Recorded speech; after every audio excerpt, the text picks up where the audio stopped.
Do you think it's possible that as college students, our mental health is not as healthy as our peers who do not attend college? Well, it's possible. Studies have shown that young people who attend college have a higher rate to be diagnosed with one or more mental illnesses than as students, peers, or your peers who do not attend college. You should be fairly aware that you are prone to these mental diseases as you are college students and you can suffer from these diseases. College life, as a student, your college life has different components. Some of us have jobs, others do not. Some of us take more classes and are full-time students and others are not. As a college student myself, I can understand the stress that we go through when it comes to getting an education. I hope today that you can understand how you are prone to getting diseases and how can they affect you. First, let me define what mental health is and how it's defined. As according to a web definition, mental health is the satisfactory functional development of someone who has great emotional and behavioral adjustment. Well, what is satisfactory? What is good health? So if we see someone who's often mad or sad, we think, oh, hey, this person's depressed. They're always mad, they're always alone, we don't want to talk to them. We've done it in high school, I'm sure we've done it more than once.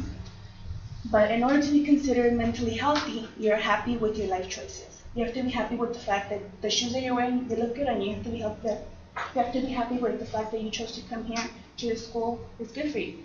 If you're not happy, you're mentally ill because people will consider you depressed even if you're not. But if you practice these choices and facts, you will soon become mentally ill. Mental illnesses are defined as psychological diseases of the mind. So emotions are of the mind. So depression is an emotion. So if you consider yourself depressed, that's a mental illness. Some mental illnesses that easily come to mind are obviously depression. We hear from it a lot, especially on the internet. It's so glorified on the internet, oh, I'm depressed, it happens. We also hear schizophrenia because you can think all the mind, people see two people, they think they're a different person when they're not. There are over hundreds of mental diseases you did not even know. You didn't even know they were considered mental illnesses. But how is this important? How can you relate as a college student? Well, we don't need statistics to tell us that college is stressful. It's a stressful time. We know that we have tons and tons of homework assignments to get done day in, day out. We have quizzes and tests to review day in, day out. And we have teachers that we may not like that we have to deal with. Now let's add the pressure of having to decide whether the choices we make in life are going to fulfill your parents' wishes and or society standards. As a female who may be studying to be an engineer, it can be hard that once you graduate, and since engineering is a field so dominated by men, it can be hard in society to live up to those standards. Now let's not forget that we have financial debt and a social life that need to be reminded, that clearly remind us that they need attention. Everyone deals with stress differently. I deal with stress differently depending on how you deal with stress differently. You deal with stress differently depending on the person you bump into when you walk to class. Everybody deals with it in a different way. Some of us may deal with it in a better way, some of us unfortunately cannot. USA Today analyzed over 620 deaths of four-year college students between the years 2000 and 2005. 1/3 of those undergraduate deaths were freshmen in college. With 40% of those deaths were suicides, half of those deaths were from windows and jumping off balconies and rooftops, all due to drug-related issues. Silva Huerto, an author of the study, says, end quote, "This is the first time this generation is not sure if we're going to be better than our parents," end quote. I can see how that is stressful since most of us spend all our teenage years wishing, heck, when am I going to grow up to be my dad? I'm not going to grow up to be my mother. So that is also why it can be a reason why you're here in college. Because your parents may not have attended college, so you're here to be different from them. But when we enroll for college, did we sign up for all the stress that comes with it? I'm sure many of us heard from teachers and older friends or cousins or family members who already attended college that college is hard.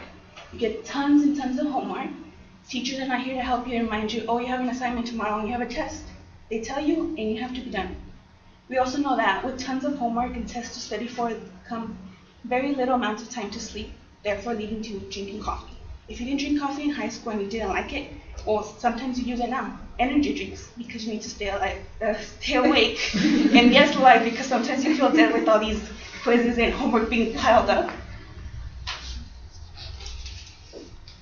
Students suffer from insomnia, which is lack of sleep, and some of substance abuse, because, like, again, you need energy. So maybe you might smoke or do certain drugs to keep yourself awake and going. As quoted in the NYU Faculty Resource published January 2006, 47,202 students across 74 different colleges between the years 2003 and 2004. The percentage of students who were diagnosed with depression increased from 10.3 to 14.9. That's a 4.6 increase in that year alone. 4.6 for 1 year is a lot. It was also found that 25.2 students were in therapy. 38% took medication, and very seriously, 1 in every 10 students considered suicide.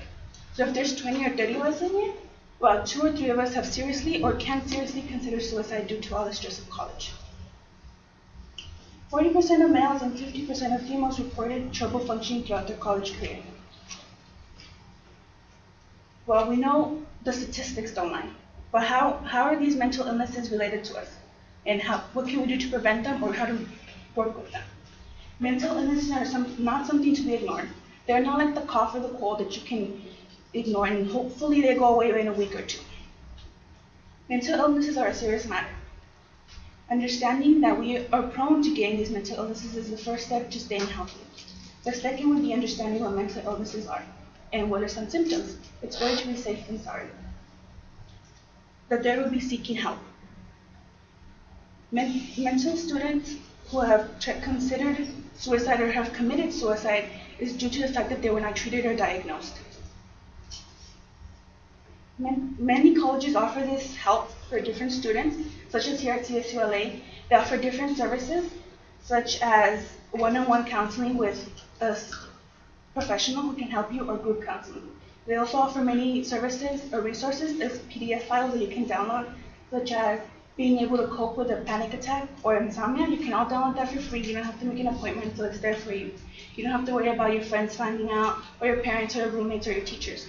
It's all confidential, so you don't have to worry about it. So we learned what mental illnesses are, or how they're defined, as well as mental health, and how it can affect you.